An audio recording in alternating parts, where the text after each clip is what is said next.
Power star Puneeth Rajkumar ಹುಟ್ಟುಹಬ್ಬದ ದಿನ ಅಭಿಮಾನಿಗಳು ಪುನೀತನನ್ನ ನೆನೆದು ವಿವಿಧ ಕಾರ್ಯಕ್ರಮಗಳನ್ನು ಆಚರಿಸಿದರು.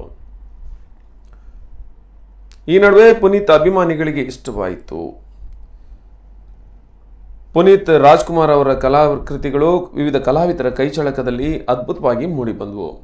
ಪುನೀತ್ ರಾಜ್ಕುಮಾರ್ ಅಗಲಿಕೆಯ ಬಳಿಕ ನಡೆದ ಮೊದಲ ಹುಟ್ಟುಹಬ್ಬ ಇದಾಗಿದ್ದು, ಅಭಿಮಾನಿಗಳು ಅತಿ ಹೆಚ್ಚು ಪ್ರೀತಿಸುವ ನಟ ಜತೆಗಿಲ್ಲದಿದ್ದರೂ ಪವರ್ ಸ್ಟಾರ್ ಪುನೀತ್ ರಾಜ್ಕುಮಾರ್ ಅವರನ್ನು ನೆನೆದು ಹಲವೆಡೆ ದೇವಸ್ಥಾನಗಳಲ್ಲಿ ಪೂಜೆ, ಸಾರ್ವಜನಿಕರಿಗೆ ಸಿಹಿ ವಿತರಿಸುವ ಮೂಲಕ ಯುವರತ್ನನ ಹುಟ್ಟುಹಬ್ಬವನ್ನು ಆಚರಿಸಿದರು. ಹಲವಾರು ವೇದಿಕೆಗಳಲ್ಲಿ ಮಿಂಚಿ ಪ್ರಸಿದ್ಧಿ ಪಡೆದಿರುವ ಮಂಗಳೂರಿನ ಯುವ ಕಲಾವಿದ ದೇವಿ ಕಿರಣ್ ಗಣೇಶ್ಪುರ ಪುನೀತ್ ಅಭಿಮಾನಿಯಾಗಿದ್ದು, ಕರುನಾಡ ಯುವರತ್ನ ಪವರ್ ಸ್ಟಾರ್ ಪುನೀತ್ ರಾಜ್ಕುಮಾರ್ ಅವರ ಕಲಾಕೃತಿ ರಚಿಸಿದ್ದಾರೆ. ಹುಟ್ಟುಹಬ್ಬದ ಕೆಲ ದಿನಗಳ ಮೊದಲೇ ಸಾಮಾಜಿಕ ಜಾಲತಾಣಗಳಲ್ಲಿ ಹರಿಯಬಿಟ್ಟಿದ್ರು. ಈ ಅದ್ಭುತ ಕಲಾಕೃತಿಗೆ ಸಾಮಾಜಿಕ ಜಾಲತಾಣಗಳಲ್ಲಿ ಪುನೀತ್ ಅಭಿಮಾನಿಗಳಿಂದ ಭಾರೀ ಮೆಚ್ಚುಗೆ ವ್ಯಕ್ತವಾಗಿದೆ.